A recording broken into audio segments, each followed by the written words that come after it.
when you're walking along Newtown Boulevard, you get those condo sales girls and salesmen. They're always trying to hassle you. They're always trying to hand out leaflets and get you to come to their meetings and whatnot. Well, I've turned the tables and I've actually accosted one of them, and he's agreed to do a little interview. And what I really want to do here is, rather than get into the subject of selling condos, is actually find out what his background is and what his real passions in life are, and let you realise that condo salespeople are real people too. Okay, so I'm going to introduce you now to Renato. And Renato, nice to meet you. Hi guys, nice to meet you. So you're here in Mactan, Newtown, and your job is to try and persuade passers-by to buy into one of the projects that you represent. So what company do you work for? I work for Mega World. Basically an in-house representative here in Mactan, Newtown. Basically, I'm from province of Leyte. So Leyte. I'm a provincial guy, live in the farm and, working really hard from the, even younger years. Like even you were like 10 years old, you work really hard to feed for the family, and then moved to Cebu, and that's why I ended up to become a salesman. Okay, so when you lived in Leyte, what sort of education level did you come up to? Did you go to college there? Oh yeah, I just in Leyte, I studied elementary, high school. I graduated high school there, and yeah, it's very enjoyable life. It's a very simple life. We don't have to work really hard to study really hard. We just had to play and maybe spend time to school and then spend more time playing. Okay. But when I moved here, it's more like work your ass out to support yourself. Yeah. So when you came over here, did you have a different job, or did you come straight into condo sales? I taught students from different, from non-speaking English country like Korea, Japan, and China. So it's like ESL? Yeah, it's called ESL, and then I found it to be, I had to change my career because I found it to be boring, because I've been there for like several months and I have to change, and I adopt this being a salesman, and I like it, and I think I'm going to continue doing it. Okay, well yeah, if you're successful at it and it's making you money, then, and especially if you enjoy it, right? Because at the end of the day, it's got to be something that you enjoy and that you have a passion to do. That's right. Although there were some times that you face rejections, but that's part of life. You learn rejections, you adapt to it, and it's just how you control your mind, control yourself, and it's just about the mindset. Sure, yeah. You've got to have that mindset that's just going to not pay any attention to rejection and just keep on going. Because every person that you're ready to hand a leaflet out to could be a potential customer. That's right. You said it right. Yeah. And so moving forward then, you were talking about some newer developments that were happening here. So as someone who's involved in property myself in New Zealand, where I come from, personally, I would not buy into a condominium in this country, or in any other country actually. I prefer to buy houses, that kind of thing, where you don't have these kind of shared costs. Yeah, in a condo there's amenity, location. Yeah. So just allow them to explore what the amenity and the location of the area will also give them value to move forward. So it's just like showing them what they want or what they can get, and maybe you'll be able to proceed the sales. It's about that.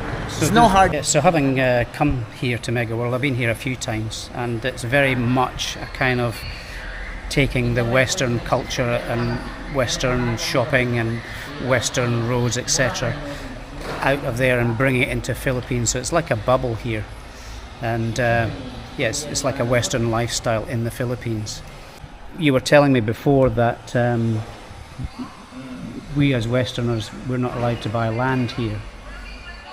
And that's the reason that most people buy condos, because we're allowed to buy the property, but we're not allowed to buy the land that the property's on.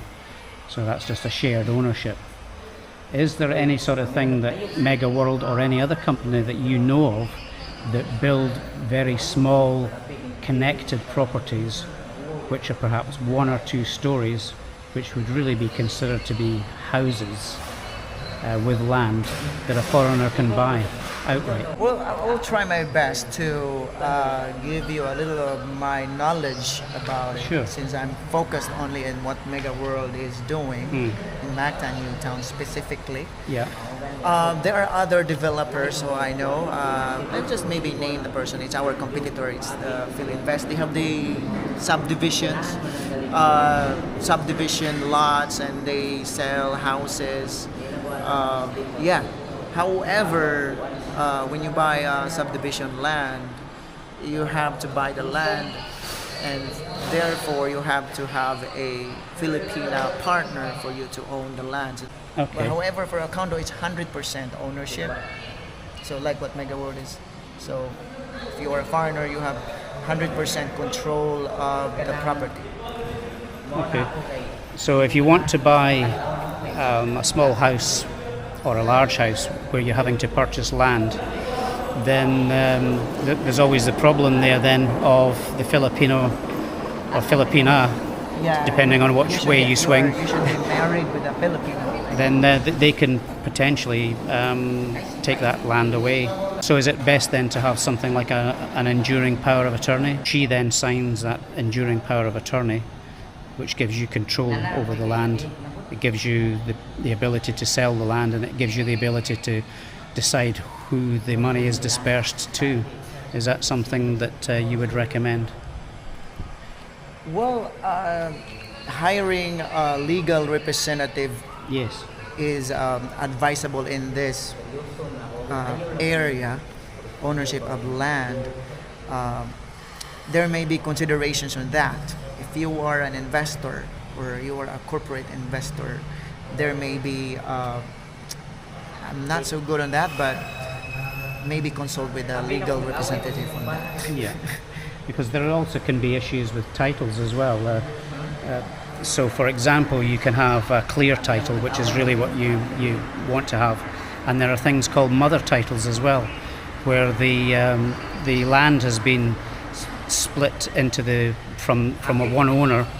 That owner perhaps died, and then the children inherited that land, and then the children that after there inherited that land. So you might have 20 people who actually own the land, and that's called a mother title. And it's said that if you get 50% of those people who own the land to sign that mother title over to you, then you kind of own the land.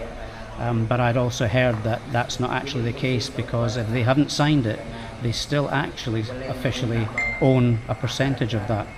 So even though you have purchased that land, you may end up with someone in years to come, when you've built a lovely house on there, knocking on your door and saying, well, I actually own a set percentage of this land, and if you want it, you'll need to pay extra for it, and no doubt that's going to be a much higher amount than you had previously. So it's something for consideration. As Renata was saying, that you need to get good legal advice so that you can secure that title and also secure the access, because sometimes you can be sold a landlocked title and you think that you've got access because there's a road up to it, but you don't own the road and you don't own a share of the road, and then they'll try and sell you access at an exorbitant price. That's So there's right. all kinds of little tricks and pitfalls that you can fall into. But of course, if you're buying a condo, then you don't fall into any of them. Yeah, legal counsel is very important, but I can also give an advice on that. You should go before you purchase a land, if you are the foreigner, or you may have a Filipino partner, so you can legally purchase the land. Yeah. So you go to the registry of deeds and look into the title of the land. So the person who is in the title is also the person who sell the land.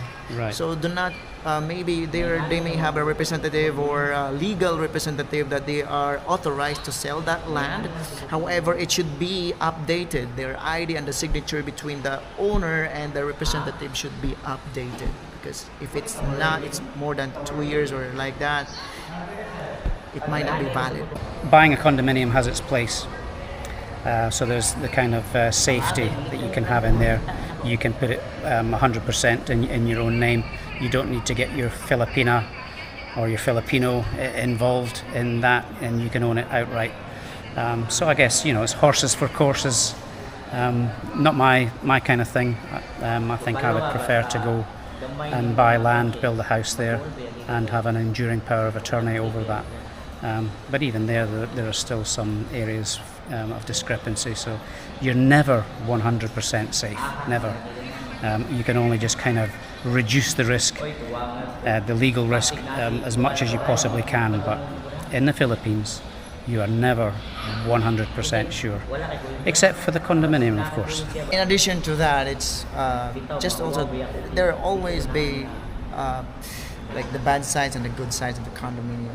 I just mentioned about when you buy a land and there's someone who is also tied into it. There might be lien on the title. It can happen too in condominium, so you should be careful.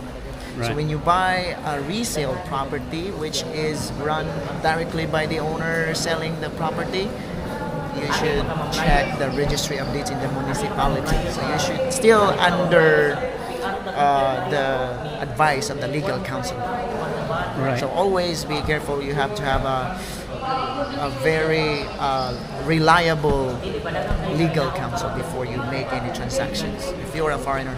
Okay, so basically buying a second-hand or a pre-owned condo has also got its own potential legal pitfalls and implications. That's right. Except for the in-house with the pre-selling, it's the office who has the system, who takes care of everything, any problem, because if they cannot take good care of that, it's the name, the developer themselves will take over, will take action. So there is like more reliable actions and to solve any problem in terms of ownership than the second-hand, or what they call it, the resale. But we don't really encourage reselling. Yeah. I'm in-house. Of course. So thanks for that, Renata. Some good information there. I hope you guys have got something out of that. And we'll just thank you for watching, and tune in for the next one. Okay, bye for now.